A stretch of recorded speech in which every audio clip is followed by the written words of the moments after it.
Hello, everybody. Glad you can make it to one of our webinar for the Education Technical Learning Lab here at ADRA. Today, we have the privilege of welcoming Martha Hewison from the Interagency Network for Education and Emergency, also known as INEE. Today we will be talking about the accelerated education working group and how accelerated education can be better understood, especially for those of you who are new to it. I'm going to introduce Martha. Miss Hewison has over 20 years of education experience for UN, INGOs, donors, and governments in East, West, and Southern Africa, with a particular focus on education in post-conflict contexts and fragile states. Currently, she works for the INEE, leading the work of the Accelerated Education Working Group, an interagency working group that made up of members supporting and or funding accelerated education programs. Ms. Hewison has technical expertise in non-formal and alternative education, and specifically accelerated education in conflict and crisis. In a role as coordinator, the AEWG has thrived as a leader in the broader provision of education for out-of-school children and youth. So before we pass the mic over to Martha, just want to share with you some few housekeeping rules. Please mute your mic when you join the meeting or throughout the meeting. We'll have opportunities for Q&A during the meeting. And also, please introduce yourself over chat. Where you're joining us from, what country, office, or organizations that you represent. Feel free also to check your name and add your full name or organizations and positions that you're joining if you feel comfortable doing that. We'd love to hear from you, and throughout the presentation, feel free to add your chat or comments, add your questions and comments on the chat as we progress. So with that, I welcome everybody for joining us, and I'm going to turn it over to Martha to get us started. Go ahead, Martha. Great, thanks so much, Billy. Thanks for the introduction, and welcome everybody. So as Billy mentioned, my name is Martha Hewison. I'm the coordinator of the Accelerated Education Working Group and the Agency Work for Education in Emergencies, which I'm sure some of you are familiar with. So the AWG is made up of different members, different stakeholders, 20 members currently, who are supporting, implementing, or funding accelerated education programs globally. And the overall kind of aim of the Accelerated Education Working Group is really to improve the quality of accelerated education through developing, disseminating, and utilizing tools and guidance to ensure that accelerated education is a relevant response, and also to support a more harmonized approach to accelerated education. So the Accelerated Education Working Group, just to give you a small sort of history, it started in late 2015, very early 2016, and really it was a response to the proliferation of accelerated education programs globally, and particularly in response to the Syrian crisis, but just in general. There were so many accelerated education programs being implemented, but no shared guidance, no shared definition of accelerated education. And there was a real disarray of programs globally. And USA did an evaluation on accelerated education programs, and they found that they couldn't compare them because they were so different in different countries and even within countries. So that was the reason for the Accelerated Education Working Group to start. And the Accelerated Education Working Group has 5 areas of focus. So we work directly with governments to ensure that governments or accelerated education are included by more governments in national education plans and policies. And we really try and work with governments to ensure that ministries can take the lead in regulating not only accelerated education, but more non-formal education programming.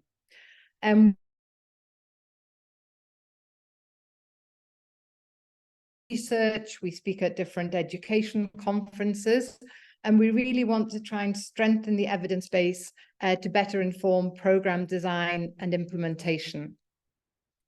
We also try and target key stakeholders to try and ensure that accelerated education programs are better resourced. So we work directly with donors, and we try and work to get accelerated education into donor strategies, donor responses, and we really try and work to foster the recognition that accelerated education is a really good example of a program that spans both the development and humanitarian nexus. We work to strengthen resilience, and this is really building on our COVID-19 work, but to try and strengthen resilience for learners and schools and systems to respond to crisis. And lastly, to try and improve the quality of accelerated education, as I mentioned, largely through the development, dissemination, and utilization of tools and guidance. So I'm just going to start off with this slide defining non-formal education. I think it's interesting because I think there's such a lot of discussion around non-formal education. And if you look on the internet, there's lots of different definitions. So this definition is taken from the Interagency Network for Education in Emergencies. And it talks about non-formal education being this sort of overarching term that refers to planned, structured, and organized education programs that are outside of the formal education system. And I think it's important here to note that some types of non-formal education lead to certification and others don't, but they're all within this non-formal education definition. And the key thing about non-formal education programs is they're characterized by their variety, their flexibility, and their ability to respond really quickly to learners' needs. And often in non-formal education, they use more holistic and learner-centered pedagogy. So when we started the Accelerated Education Working Group, we saw that there was this whole array of non-formal education programs. And as I mentioned at the very beginning, when USAID tried to do this comparison of accelerated education programs globally, they found that they couldn't compare them because they looked so different in different countries and even within countries. And we saw that there was a lot of confusion between accelerated education, catch-up programming, bridging programs, remedial programs. So the Accelerated Education Working Group decided that we would try and define these non-formal education programs. So these non-formal education programs that we defined are only 4 examples of non-formal education programs. We're well aware that there's a huge array of other non-formal education programs, but we chose to do these ones because we felt that these were the programs that specifically target out-of-school children and youth and particularly get confused with each other. And we saw that lots of children and youth were getting pushed into the wrong kind of programs. So we spent some time defining these different programs. And we're going to have a look in detail at these different programs during this webinar. So we're going to start with accelerated education because that's the subject of the webinar. So this is the AWG definition of accelerated education, and this is now really the globally accepted definition. So accelerated education, it should be flexible. That's one of the main characteristics. It should be age appropriate. And of course, it has to go faster. So it's run in an accelerated time frame. And then one of the key parts of this definition is it aims to provide access to disadvantaged overage out-of-school children and youth. And the overage component is really important because accelerated education programs should be targeting those learners who have missed out on significant amounts of education, that they've become overaged in order to return to formal school. So they're too old for their grade. So that's really important. And that's one of the key differences between all of these programs. And then one of the really important things that the Accelerated Education Working Group has advocated for is that accelerated education programs should provide equivalent certified competencies. So it's really important that accelerated education programs are certified or lead to certification. We found that before that many accelerated education programs were using different curriculums, they weren't recognized by ministries, and they often didn't lead to certification. So the certification component is super important. And then the last part is because accelerated education programs are for these overage, so for these older learners, in the classroom, we should use pedagogy that is more appropriate for these older learners. So older learners learn well from each other. So a lot of peer-to-peer learning. Older learners can do self-assessment, they can do peer assessment, they can do more independent work in the classroom. So ideally, an accelerated education program should also use these learning approaches that match the level of cognitive maturity. And then we look at catch-up. Now, catch-up and accelerated education are really the programs that often get confused with each other. And when we look at a group of out-of-school children and youth, we often don't consider how long they've been out of school or what they were doing before they were out of school, and we push them all into accelerated education programs. And this was particularly true during COVID. We had a lot of organizations and ministries who reached out to us and said, all our learners have been out of school and we really need an accelerated education program. You know, can you help us? What should we do? But they were talking about learners who had been in education before COVID, and they'd actually missed a relatively short period of time. They hadn't missed so much that they had become overage. So what most learners need, the majority of learners needed as a response to COVID, is actually a catch-up program. And a catch-up program is a short-term transitional program for learners who have been actively attending school before their education was disrupted. So it's different to accelerated education, where learners have been out of school for significant periods of time or have never been to school. Learners that are appropriate for a catch-up program have been actively in school. They're largely the right age for the right grade, and then they've had an educational disruption. But that educational disruption hasn't been for very long. And what they need to do is they need a program where they learn the content missed during that disruption, and then they can re-enter back into the formal system or into the program that they were in before. So it's quite a different profile to the accelerated education learner. So just to compare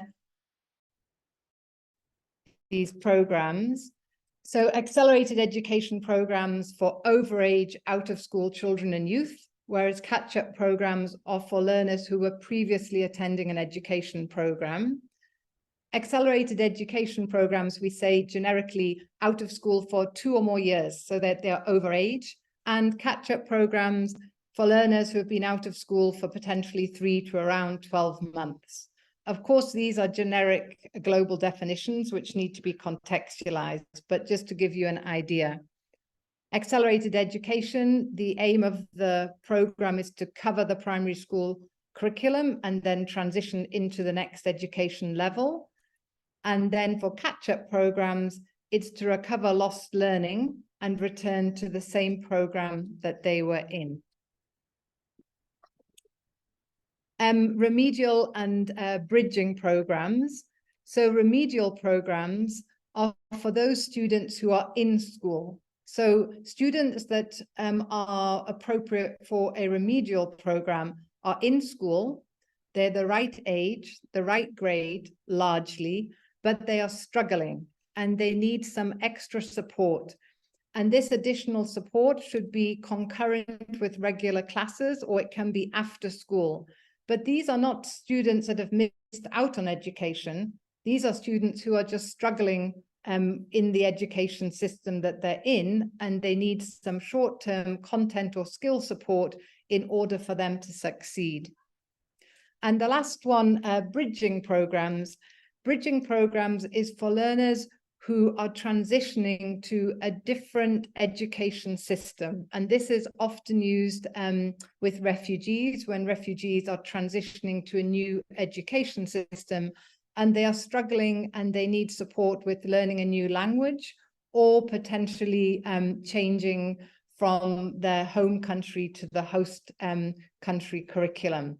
So again, bridging programs, they haven't missed out on education. They've been in school, but now they're transitioning to a new education system and they need support.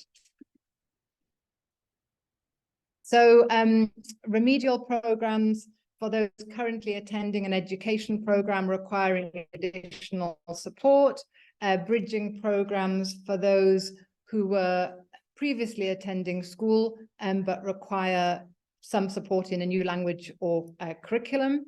Remedial programs for those learners to acquire knowledge and skills to succeed in the program that they are enrolled in. Whereas for bridging programs, it's to gain new skills in a new language of instructional curriculum. And lastly, the coverage area for remedial programs for those subject or content areas that learners are having difficulty with. And for bridging programs, it's specifically the language or content that they need to succeed. Just a couple more slides, and then I'm going to break for some questions. So the results of accelerated education programs. So there's a transition. When learners become the right age for the right grade, they can transition back into formal education. Some learners that go through the whole program cycle can obtain a diploma or certification, whatever is appropriate in that context.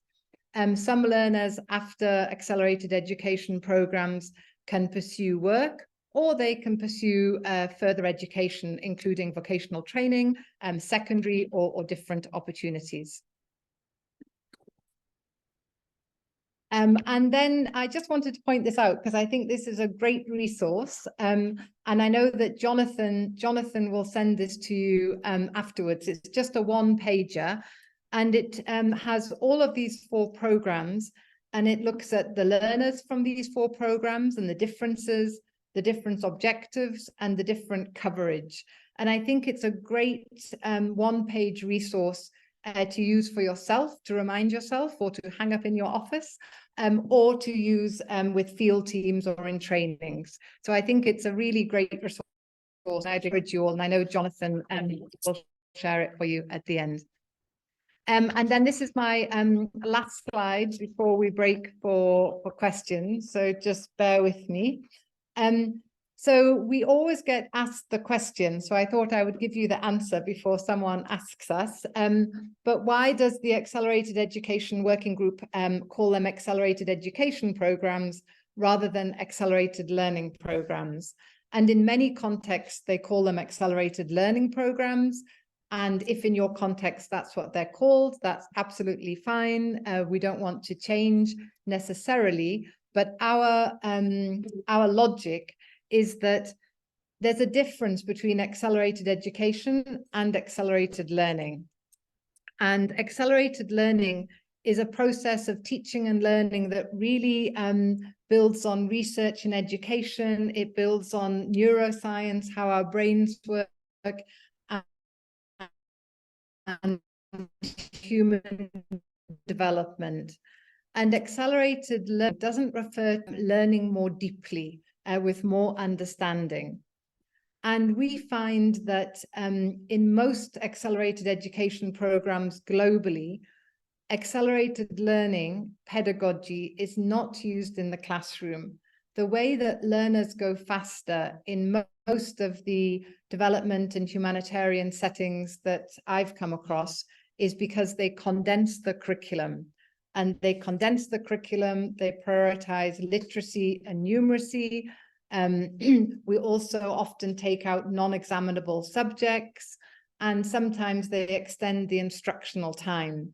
We try and encourage more learner-centered, holistic pedagogy in the classroom. And we say that ideally an accelerated education program should use accelerated learning, but in the majority of contexts that I've worked in and been in, it's student-centered, it's holistic, but it's not accelerated learning.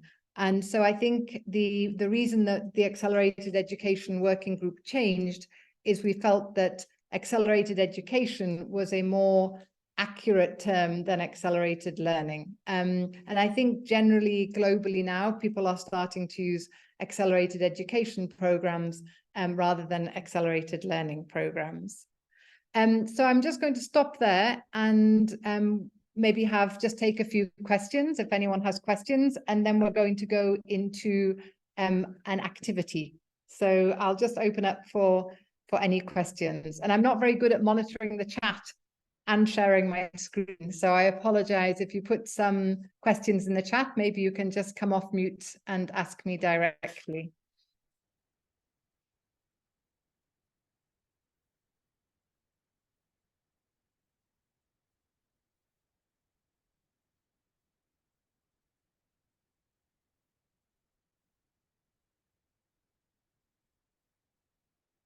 Yes, Sam, please. Thank you very much, Martha, for that interesting presentation. My name is Sam Udamia. I work with ADRA in Somalia, and we do a lot of work around ABE. Now, our challenge in our context is ABE ideally is supposed to be for 4 hours, and we normally do it in the afternoon shift, and then the other learners, of course, come in the morning shift, the one who are doing formal education. Now, the challenge in our case, the challenge with the Quranic schools, because it's an Islamic context, the need to have children contributing to family income, so doing regular odd jobs here and there. And of course, the intense demand on teachers, because you see the same teachers who are doing ABE are the same ones who are doing the formal education. Yeah. It really does affect our ABE programs to an extent, particularly the flexibility bit. The 4 hours, getting an ABE learner to be in class for 4 hours for 5 days a week is very tough for us. So my question to you is, have you experienced this in other contexts? And how can we maybe address that based on your experience, maybe in other contexts doing ABE? Thank you. Yeah, Sam, I always don't like it when you ask a question and people say that's a great question, because I always think that means you don't know how to answer it. But I'm going to say that's a great question, and I have experienced that, and I think it's really a common challenge in many contexts. I think that, you know, the needs of accelerated education learners to contribute to families. Often overage learners have their own children, so they often have to contribute to their own family, and the need for flexibility of these programs, so having afternoon shifts or having different shifts. And I'm going to talk about the principles where we talk about a lot of those is really key, and that goes back to the flexibility, the need for flexibility in these programs. I think it is really hard to get these kind of learners who are older and who have other responsibilities, you know, in class for 5 days a week. And I think that the teachers doing kind of dual, you know, morning shifts and afternoon shifts is also really difficult because they're tired in the afternoon. So I think some things that I've seen that, I mean, it's very difficult because I know that if I say this, you're going to say that's impossible. But some things that I think has worked well is if you have a separate set of teachers, you know, a separate set of teachers who are employed just to implement and teach the accelerated basic education program works much better because you have fresh teachers and they have more time to prepare. But of course, that has huge budget implications, or maybe there might not be enough teachers in that context. And I guess, you know, support to family income, so more kind of holistic programming, which might have some kind of support for parents, or, you know, money for going to school or money to buy food, etc. Might be another suggestion. But yeah, it's just a real challenge. And I think it's a challenge that we've seen in lots of contexts. And I don't have any kind of magic bullet, but I think the separation of teachers, if it can be done, it does really work. It does really help.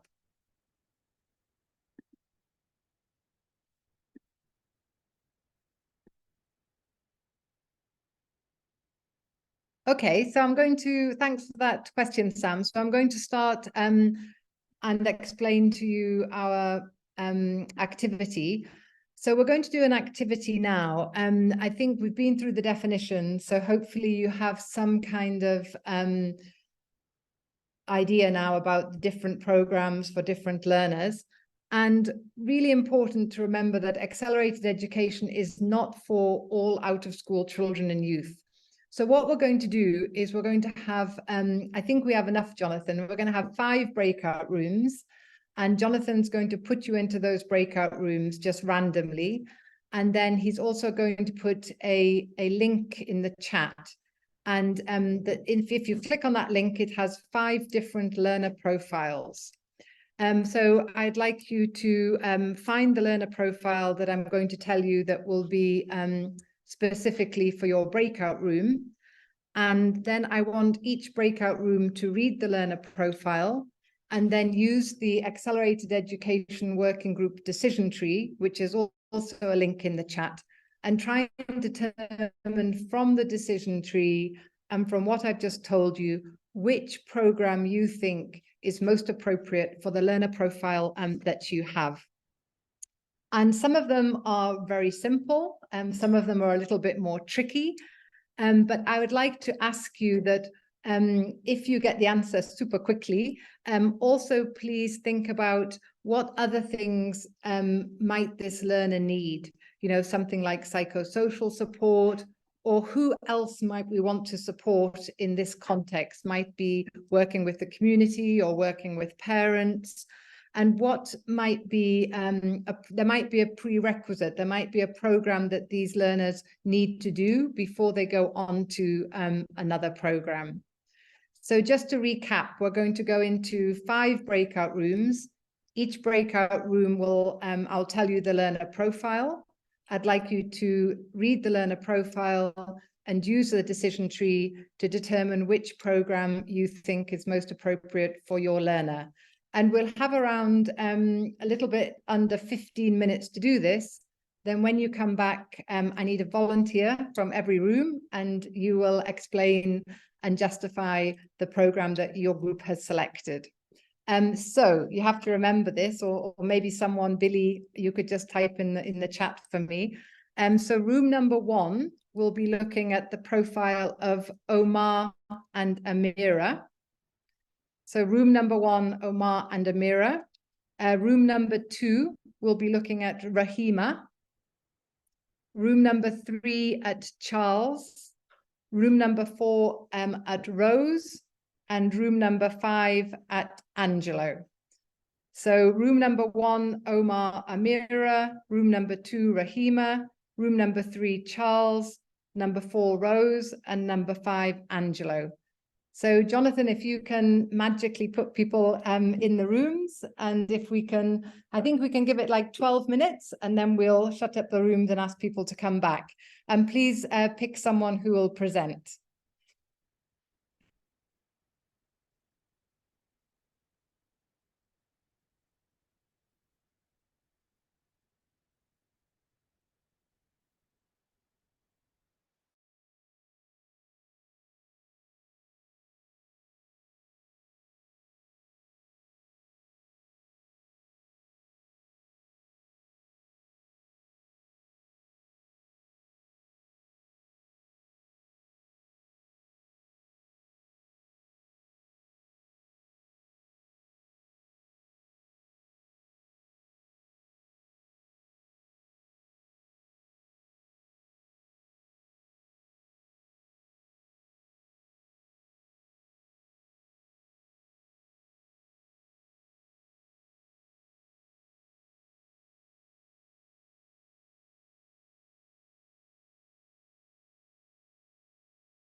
Hi, Billy. David, how are you? Did I'm you good. just join? No, I was here the whole time, but I have Okay, somehow problem getting to the breakout. okay, Is it by you? Is it done by you or? yeah, let me see, because you should join. Let me see if you can join. I'll put you in a different room. All right. Yeah, let me see if I can put you in room 5. Okay, you should see somewhere that says Thank you. room. Okay. Thank you.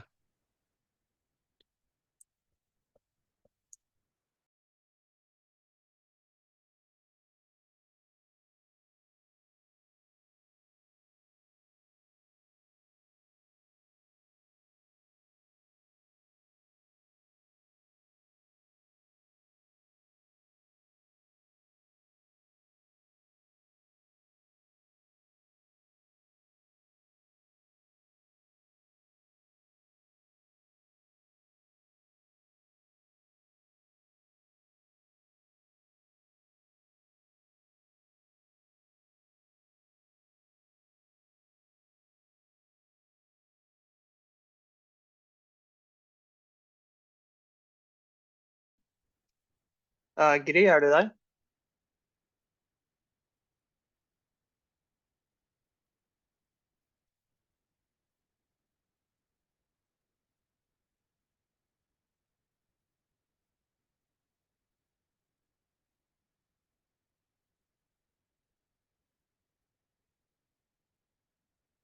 Ja, Jonathan, hører du meg?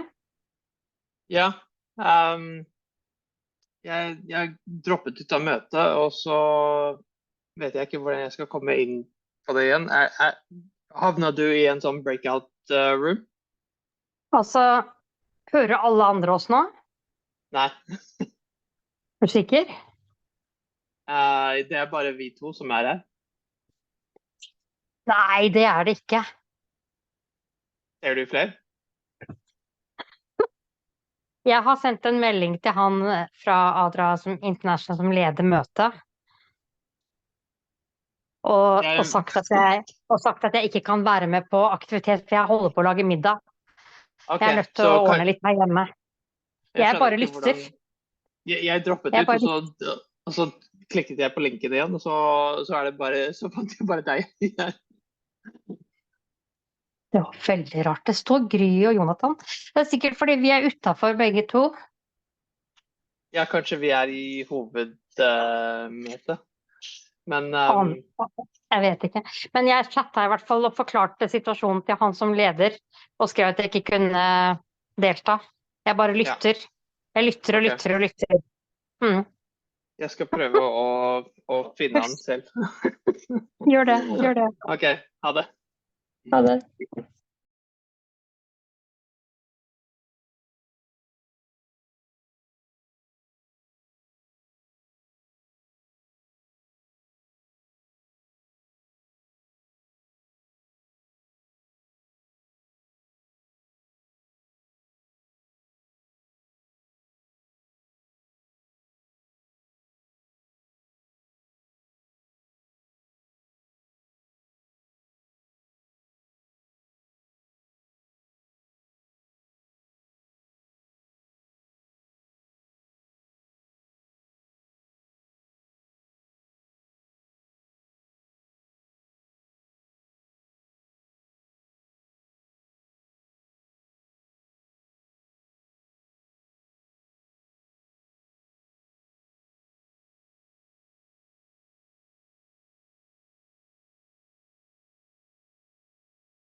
Hi, hi, Hi. guys.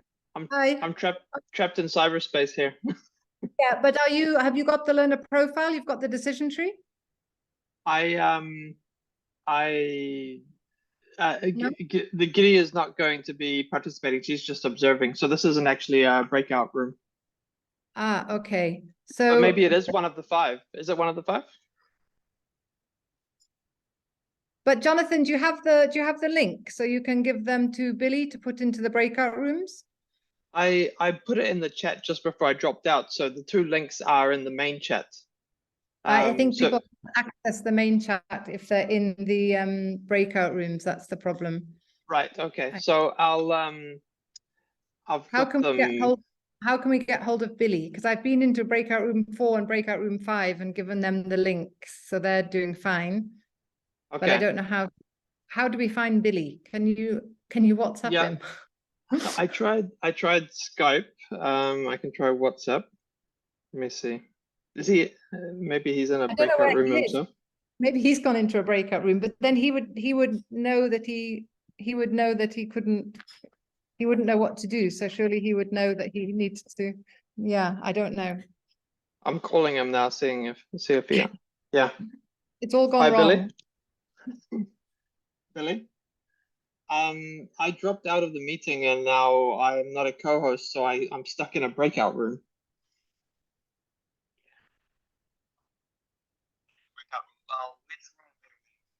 I don't know. It doesn't say what the room is called. But if you click on breakout rooms, you'll see me in the list maybe. So yeah, so you're actually in the main room, but okay. But Jonathan, if you can ask him if he can put the links in the breakout rooms 1, 2, and 3, that would be. Did you see the links, Billy, for the learner profile?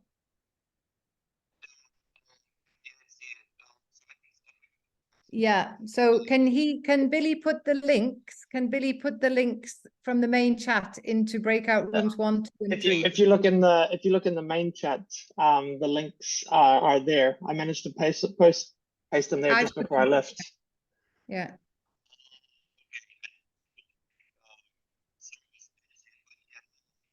Yeah. So if you now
So welcome back, everyone, and sorry for some technical hiccups. It always happens to me, and I always tell people that it happens to me, and they never believe it, and then it always happens to me. But I think that in the end, everyone got the learner profile and the decision tree, and I hope you at least had a go at putting the learners in the right programs. So I believe we have people that were in room number 1 working on Omar and Amira. If we could have a volunteer from room number 1. and if they could tell us about which program they think was appropriate for both Omar and Amira.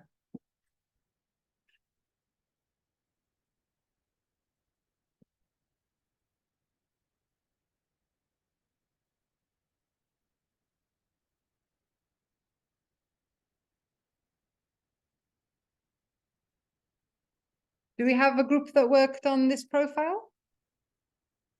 Yes, Nitin.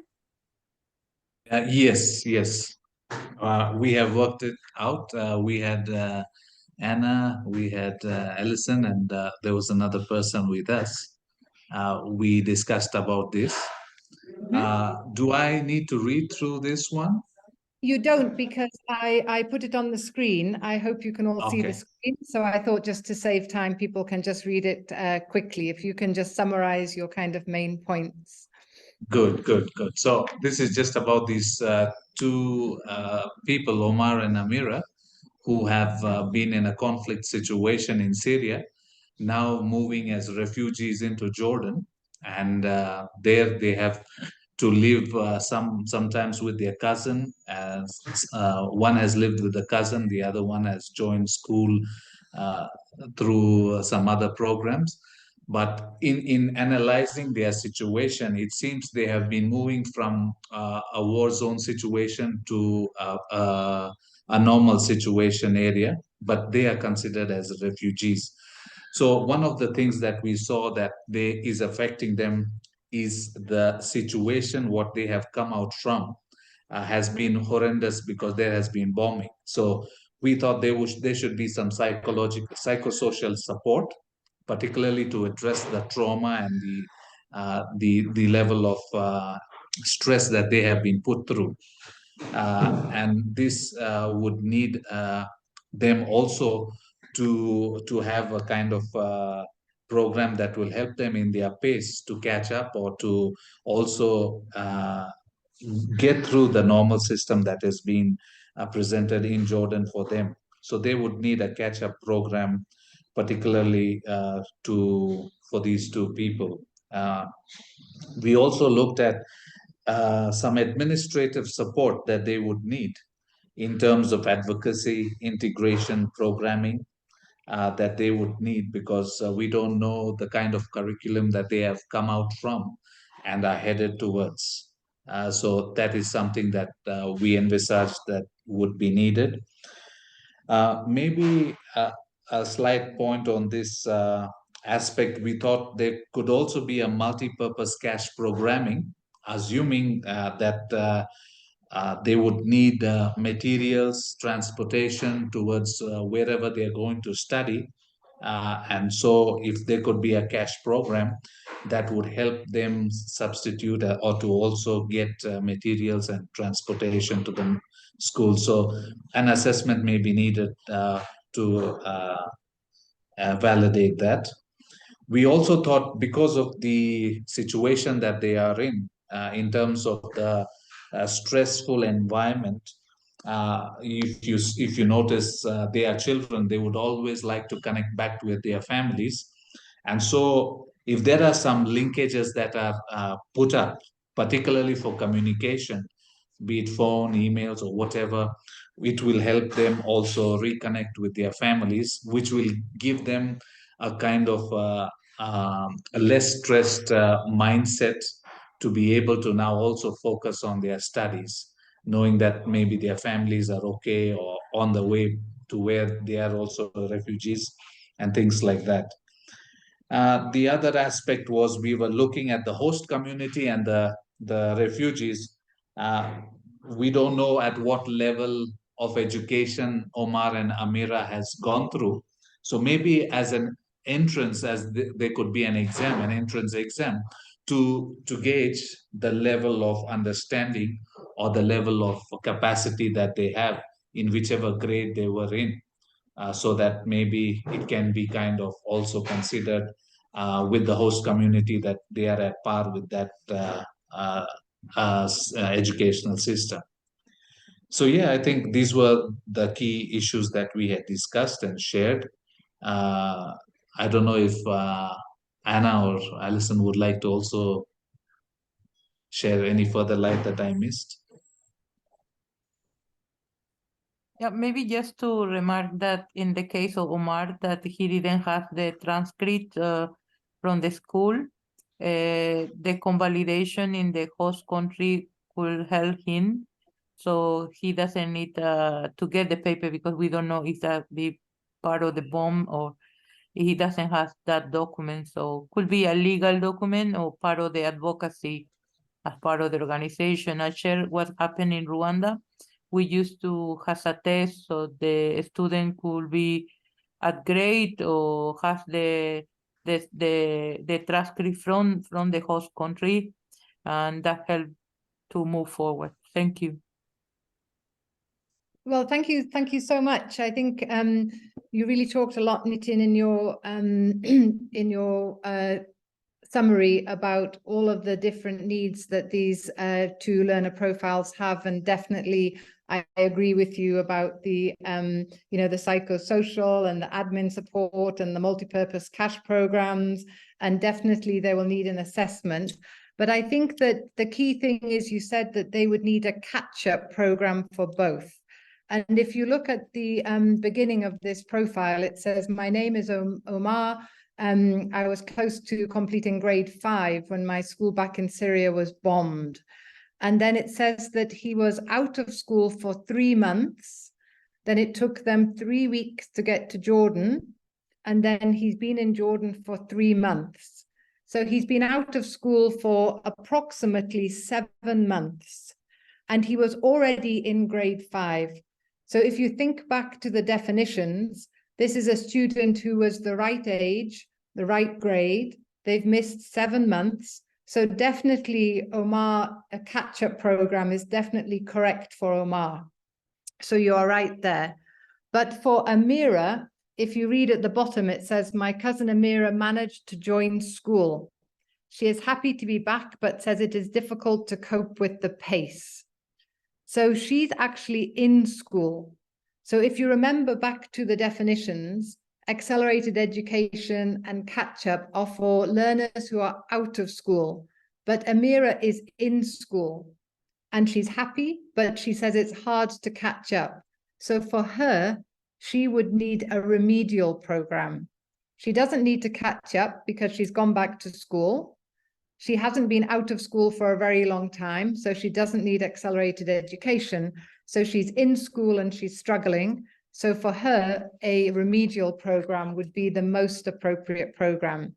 But certainly all the other things you mentioned as well are very, very relevant.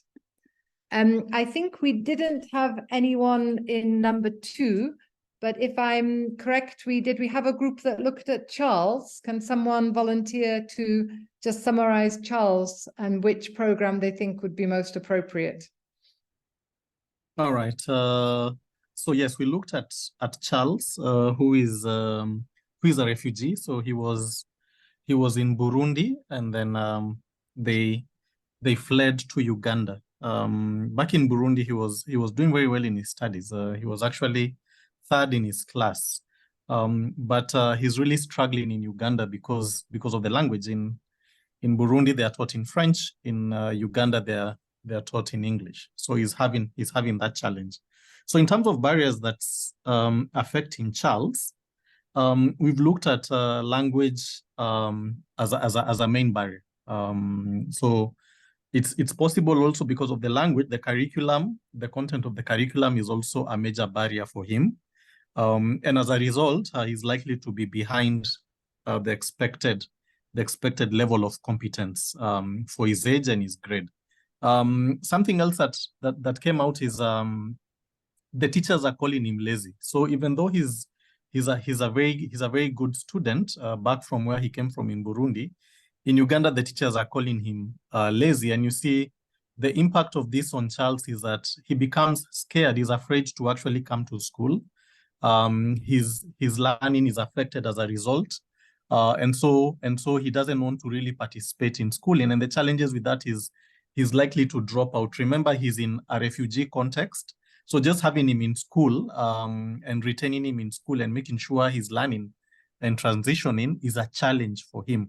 So I think one of the interventions we spoke about, but first let me touch on the pathways. So we believe Charles should do a bridging program just to be able to target him in terms of understanding the new curriculum, the new language that he's now having to adapt to. But we also believe that we need to provide some inputs to actually ensure Charles remains in school and doesn't drop out. So similar to Omar, we believe cash programming, where we can actually help him be able to manage the out of pocket support, to be able to actually access some reading materials, some recreational materials that can help him actually want to come to school the next day. And for the teachers, some training on positive discipline. How well can you ensure that the learner is able to feel loved and to feel that they want to be in class? Because when you call a child lazy, a child in grade 5, naturally the child will withdraw. And related to that, we thought he might need psychological support as well. So go beyond the pedagogy side, not just the lessons that he's been taught, by some psychological support. He's been through a lot in terms of war for that age. So he's gone through a lot. So just helping him ensure that he's okay, the right state of mind to actually be able to be in school. We spoke about the need to have mentorship programs for him. So again, looking beyond the classroom setting, but mentorship for him to actually be able to fit into the new way of education. So mentorship for him, for his teachers, for his community. He probably has other siblings.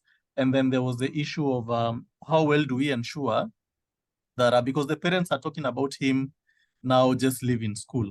So how well do we ensure that parents see the importance of him remaining in school? So we discussed that as well. So a lot of work around advocacy and how we can ensure that his parents actually understand the importance of him remaining in school and actually completing the whole cycle of education. That's what we discussed. Maybe Ruby and Frida, if I missed anything, you can add. Thank you.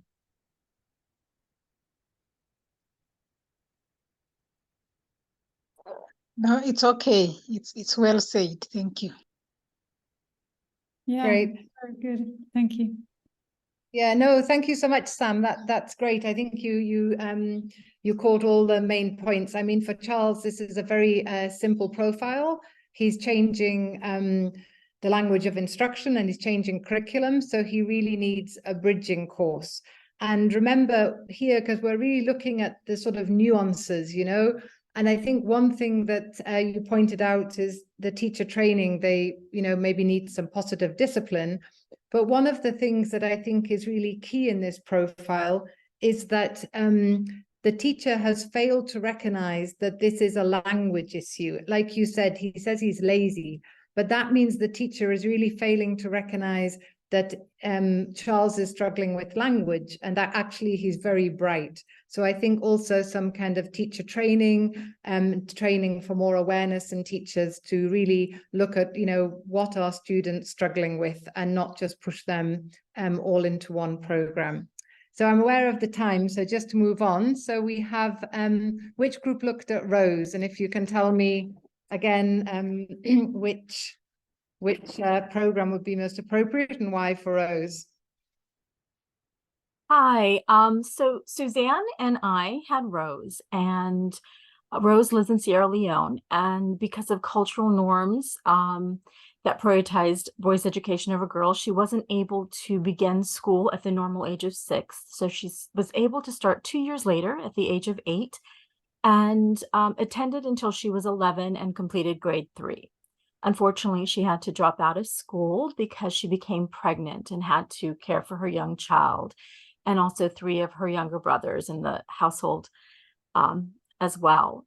She is currently 15 years old and really would like to begin school again, to attend school. So because she's been out of school for about 4 years and she, you know, now she's 15, We thought the accelerated education program would be the most appropriate for her, because it, covers the children who have missed out on certain years of school that was interrupted due to her to poverty, to marginalization. So we thought the accelerated education program would be the best fit for her.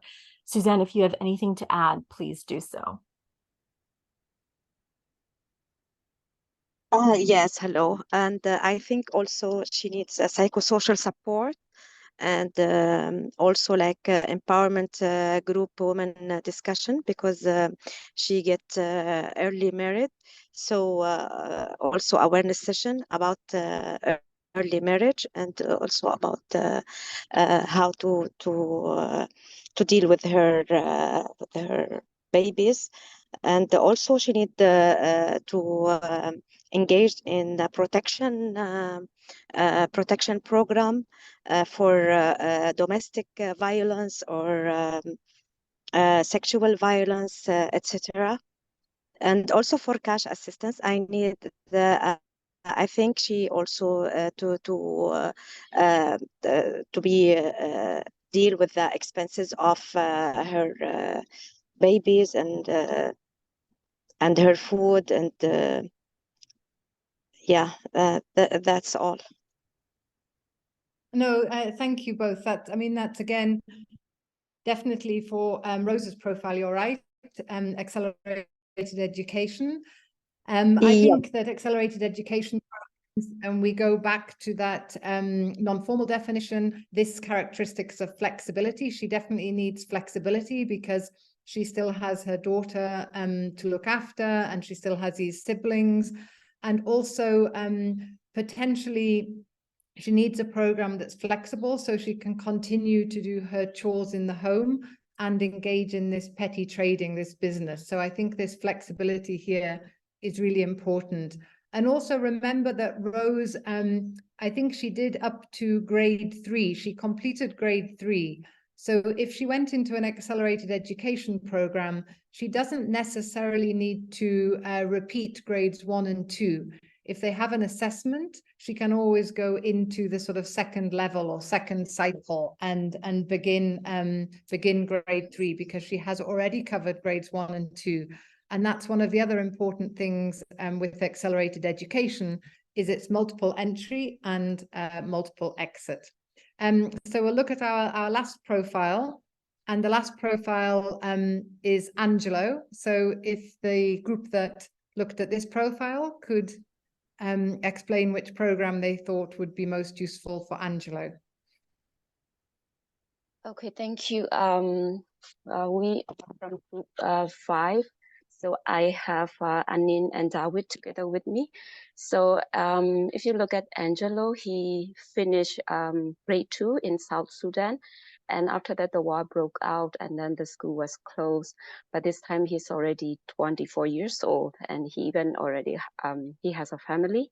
And so out of school for 15 years. And he works in construction, and he makes enough money to survive and also support his wife and 4 children. But he said he would like to go back to school. But the main purpose why he wants to go back to school is just to be able to read and write, and also, for better business, and also to help his children in school. So because he said that, he started learning to read, but that was a long time ago. So he has already forgotten, and he felt embarrassed, to tell his children that he cannot read and write. So that's the story of Angelo. So looking at the decision tree, I think considering, his expectation just to be able to read and write, and also his age, we think that, adult education program will be appropriate for Angelo. Thank you. Yeah, and that's a trick question because none of the programs, and so you realize that none of the programs on the decision tree are really appropriate for Angelo. Angelo's been out of school for 15 years. He's 24, and he wants to learn to read and write so he can do better in business and also help his children. So Angelo doesn't need a accelerated education or a catch-up or remedial or bridging. He needs an adult literacy and numeracy or equivalent sort of business skills. So you got the trick question correct.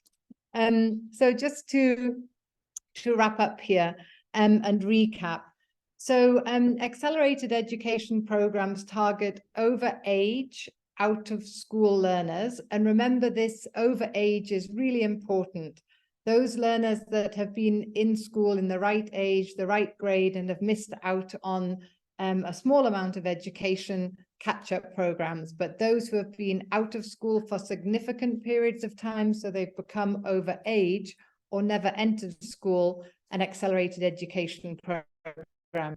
And we say that accelerated education programs are typically for children and youth aged between approximately 10 to 18. And the reason that we give this guidance is because these are global, this is global guidance, and we're going to talk about the principles which has this age bracket in, because we say in most contexts, children under 10 should really be in the formal system. And for learners over 18, they should do things like adult literacy and numeracy or life skills. But we all know that in many contexts that we work in, there's a lot of exceptions. And often there's students who are over 18 who really want a primary school leaving exam. So it might be appropriate in your context to increase that upper age range. And in some contexts, maybe where there's no access to schools, or, you know, to actually slightly lower the age range from 10. But in general, for global good guidance, we say approximately 10 to 18. So now I just wanted to spend the next sort of 15 minutes before we wrap up for questions to really look at the Accelerated Education Working Group principles. So the Accelerated Education Working Group developed 10 principles for effective practice. And these 10 principles for effective practice aim to clarify the essential components of an effective accelerated education program. And they are very generic because they're globally applicable. So they're structured, as you can see here. Each principle, underneath each principle, there are action points. So this is principle 1 that talks about accelerated education programs being flexible and for overage learners. And then the action points underneath give more detail and more concrete steps to inform different stakeholders what that principle covers. It's really important to consider when we look at these principles that the principles are aspirational, that they're not minimum standards, but they're aspirational goals that we should strive for, that they must be contextualized, just like I mentioned about the age range. They must be contextualized and adapted to your specific operating environment. And you must take into account all of the institutional constraints and challenges, etc. And we also recognize, and I'll talk about this, that there's some inherent tensions that exist between the principles and the action points, or even amongst the principles themselves. And I'll give you an example of that. The principles are split into 4 categories. So we have principles 1, 2, and 3 that specifically look at the learners, principles 4 and 5 that look at teachers, 6, 7, and 8 that look at program management, and 9 and 10 that look at alignment with Ministry of Education and policy frameworks. So there's 4 categories and 10 principles. I'm just going to look briefly at the principle, but remember, as I just said, under each principle, you have a list of action points that goes into more detail about the principle. But in principle 1, we go back to this characteristic of flexibility. We say that accelerated educations programs must be flexible, and they are for overage learners. And then if you look at the action points, it talks about flexibility in terms of class time. It talks about gender equity. It talks about a lot of different specific things in there. But the principle is, the notion is around flexibility for overage learners, these learners that have all of these different responsibilities. Again, focusing on the curriculum, we talk about the curriculum and the materials and the pedagogy should be accelerated education suitable, and use the relevant language of instruction. And then principle 3 looks at the learning environment. Generic learning environment is inclusive, safe, and learning ready, but specifically for these overage learners. Principles 4 and 5, and I think this gets back to the colleague in Somalia that were asking these questions. Principle 4 talks a lot about recruitment, supervision, and remuneration of teachers. And we talk a lot about the teachers that are recruited and supervised and remunerated should ideally, we aspire to this, be paid, you know, according to their qualification and as formal education teachers. And that really important that they are supervised under the Ministry of Education and that they participate in continuous professional development. And again, we talk about in the action points that this continuous professional development, you know, should be in line with national teacher training colleges and standards and qualifications, which again, we know in many contexts is not possible, but again, these are aspirational. Principle 6, 7, and 8 talk about program management. We talk a lot about principle 8, engaging and working with the community. We talk a lot in principle 7 about effectively managing the Accelerated Education Center and what that involves and who should manage it. And in number 6, we talk a lot about ensuring that the goals and the monitoring and the funding align. So that often in accelerated education programs, we use short-term humanitarian funding, which is normally, you know, a year, maybe a little bit more, a little bit less, but we really try and advocate for funding that spans the whole program cycle, because when a student enters an accelerated education program, ideally the funding should last. So if that student needs to, they can go through the whole program cycle and graduate. If they become the right age for the right grade, they can transition back into the formal system. But if they are so overage that they will never catch up with their grade, the funding should allow them to go through the entire program cycle and graduate. And then the last two principles, 9 and 10, talk about accelerated education programs being a legitimate, credible education option that results in learner certification. And we talked about this in the definition, that it's really important that the accelerated education program aligns with Ministry of Education policy frameworks and has a recognized certificate.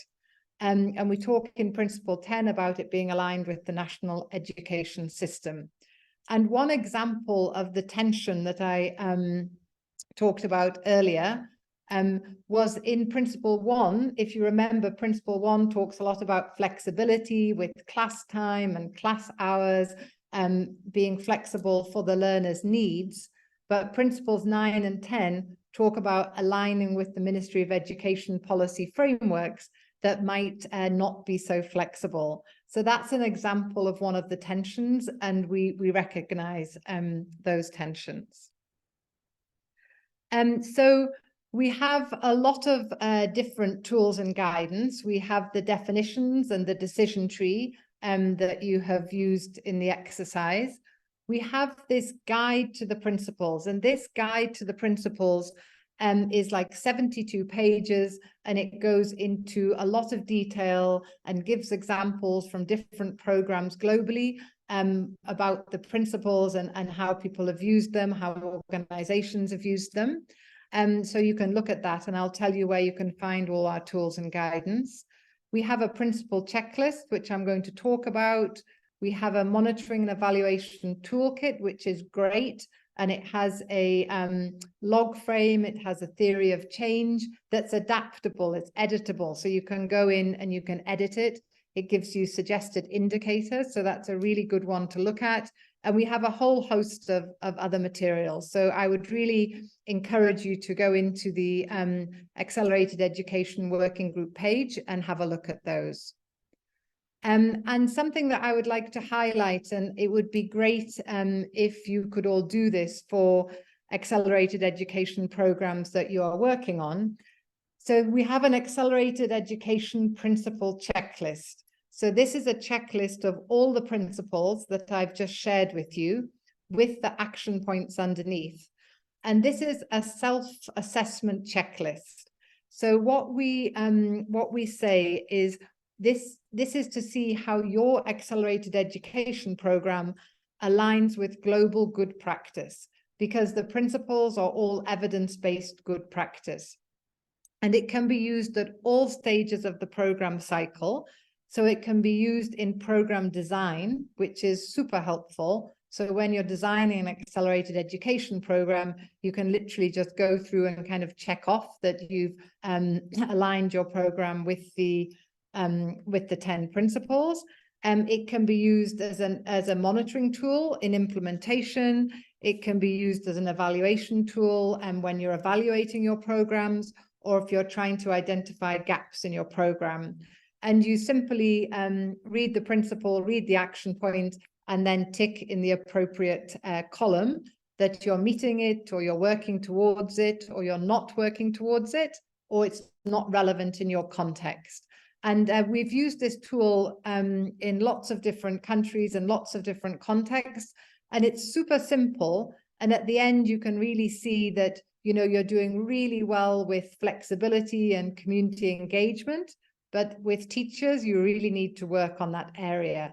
So it's a very basic tool, but it's a really nice tool for highlighting gaps in your program. And I would encourage you all to maybe have a go with your field teams of checking your accelerated education programs off, or maybe next time you're designing an accelerated education program, just to use the checklist to check your program design. And then this is my last slide, and then I think we have 10 minutes or so for questions if needed.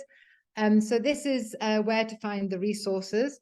So all of our resources are on the INE website on the Accelerated Education page. This is the link, and that's if you have a phone, you can scan it. And I would really encourage you all to go on there and have a look and play around and see which resources would be helpful for you. But I think that table that I showed you, which I said was a great resource, I think that's a great one-pager. I think the decision tree is really helpful in looking at these more kind of being a bit more nuanced when we're looking at learner profiles and looking at programming. And I think the principles and the checklist are great, and they're really practical field tools. So I'd really encourage you all to take a look at those. So that's it from me. And I know that Jonathan is going to share this slide deck with you, and also share the learner profiles and the decision tree. And I think, Jonathan, if you could also share my contact, I'm really happy to have any follow-up calls or just send me an email if that would be helpful. But thank you so much for listening, and I'll stop sharing, and then I think we still have 9 minutes for questions if anyone would like to ask any questions. And I'm going to turn the light on because it's getting dark here, so I can see that I'm going into darkness. Definitely. Thank you so much, Martha, and thank you everybody for joining us. We still have time for questions. I know one of the questions that we've been getting is where can we find the recording of this presentation and also the resources. So for those of you who are not familiar with our internal Facebook version of ADRA, so that's where we, as a network, we share our resources, and we have one for our for education community of practice, and I'm pasting the link here. So if you're part of ADRA, that's where we're gonna post the webinar. and also the resources. So I hope you can join HumHub, sign up.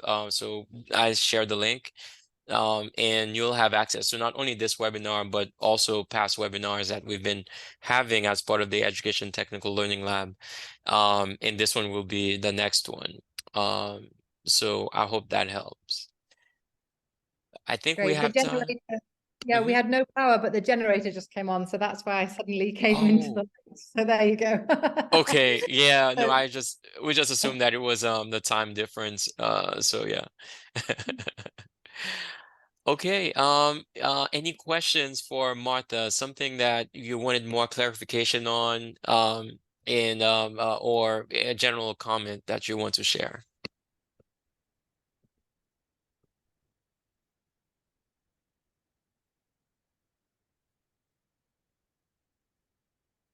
Well, I'm guessing there is not much. I've got a question for Martha.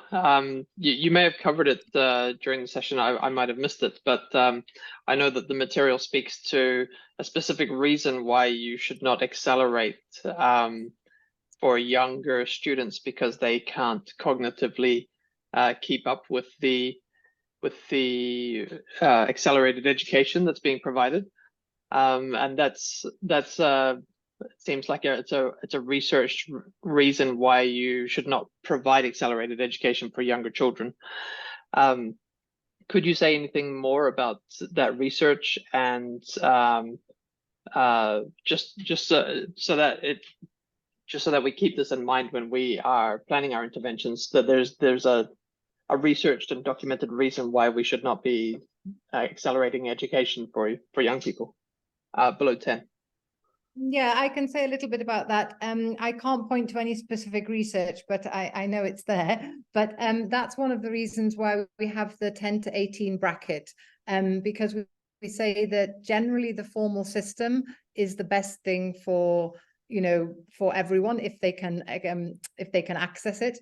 And generally learners under 10, the formal system is best because it goes at the pace that they can cope with. So when we talked about condensing a curriculum and, you know, trying to squeeze everything in and going faster and taking out non-examinable subjects, it's really not appropriate for those younger learners. Those younger learners need, you know, all of those subjects. They need to learn at a regular pace. So that's one of the reasons why we really try and advise that you shouldn't, if possible, depending on the context, but in general, you shouldn't actually put learners who are under 10 in an accelerated education program, though we recognize the upper age group is often, you know, can be extended because of context, especially in refugee contexts where learners have missed out on significant amounts of education. And it's really important that they get a primary school leaving exam. But in general, for younger students, as you say, cognitively not mature enough. And also because if you remember at the beginning, I talked about the pedagogy in the classroom, we really try and encourage this independent learning, you know, peer-to-peer assessment, peer-to-peer learning, group learning, and younger students are not so capable of that. So ideally, accelerated education is for learners who are between 10 to 18. I hope that's explained it a little bit more. If you particularly want research, I can find it and I can share it with you. Yeah, that was just that summary that I was. I think it's an important point to drive home. Yeah. Thanks, Jonathan and Martha. We have another question from David. Go ahead. I have just a very quick question. First, thank you, Martha, for the nice presentation. I appreciate it. So the accelerated education is not including skills development, like short-term skills, as I understood it that way. Is it all education, like school education? Is it correct? Yeah, it depends on the program. So quite a lot of accelerated education programs, depending on the program design, often add in like life skills or something that's specifically contextually relevant. So whether life skills, peace building, whatever it might be. And I know some accelerated education programs. I worked in Liberia a long time ago, but USAID had some accelerated education programs that also had some skills training in it. And so they do the primary school curriculum, but they also have some skills training in it. So they actually accelerate the primary school curriculum and end up with certification. And then they also have some skills in it. So it really depends on the program design, and it really depends on the learners and the context as to what the purpose of the program is. But I think generally, I would say generally, it can include add-ons like life skills and peace building or things like that. But generally, it normally just covers the primary school curriculum. And I thought someone would ask, but no one has asked, but you do have accelerated education at lower secondary. There's several examples of accelerated education at lower secondary as well. So it doesn't always have to cover just the primary school curriculum, but the majority of programs globally, it's primary school curriculum, and it's just the formal curriculum condensed, as you rightly say, Dawit. But there are some examples where there are other things added on. Thank you. Thank you for that answer, Martha. We can take maybe one more question. I'm not sure if we have anyone on the chat who posed any questions, but yeah, we can take at least one more question if anybody wanna take a stab at it. I'm getting a question on the side here from one of my colleagues, Okay. so I can ask Martha. It's not my question; it's not somebody else's question. But the question is there? You talked about accelerated learning and that specific kind of pedagogical approach to that needs to be trained to, that teachers need to learn in order to use that in the classroom when you're doing an accelerated education program. Is there any examples of like government education programs where teachers learn that pedagogy? Or how can... I would say government programs, in my experience, no. Lots of learner-centered, holistic teaching and learning, but I wouldn't say accelerated learning. I do know a couple of NGOs that actually spend a lot of time and funding and capacity on really high quality teacher training. One of them is the Luminous Foundation or Luminous Fund. One of them is Geneva Global, and they have really strong pedagogy in what they call the speed school model, which is an accelerated education model. And they have an element of what I would say was accelerated learning. They have really deep learning, but they do a lot of work and a lot of in-service support with their teachers. So it's a big undertaking, but they're the ones that I know that I could highlight. But government ones, I don't know. They do a lot of accelerated learning in Europe, in Western Europe, in the States, and they often use accelerated learning for learning languages. I know that, but I don't know of any governments that really have done that with teachers in the context that we work in.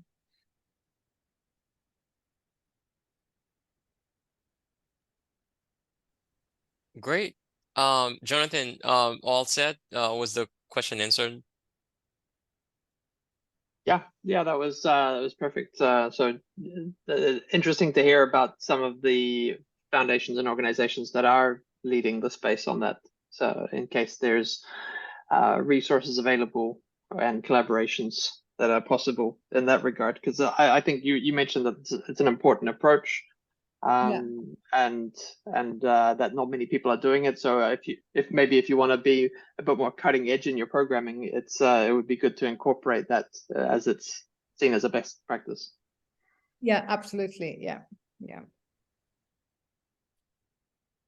Okay, well, I think we've come to the end of the webinar.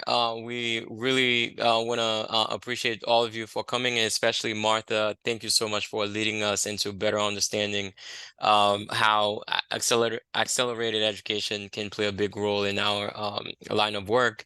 So thank you so much for all of your insights and the resources that you've provided. And for all of us who are joining and those who can't, just know that also share with your colleagues that the recording will be posted on Agile Hum Hub along with the resources.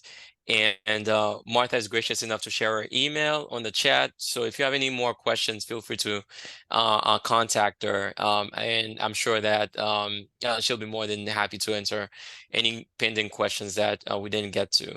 So with that, thank you everyone for coming. Looking forward for our next webinars. Please stay in touch with us, and thanks again for your participation.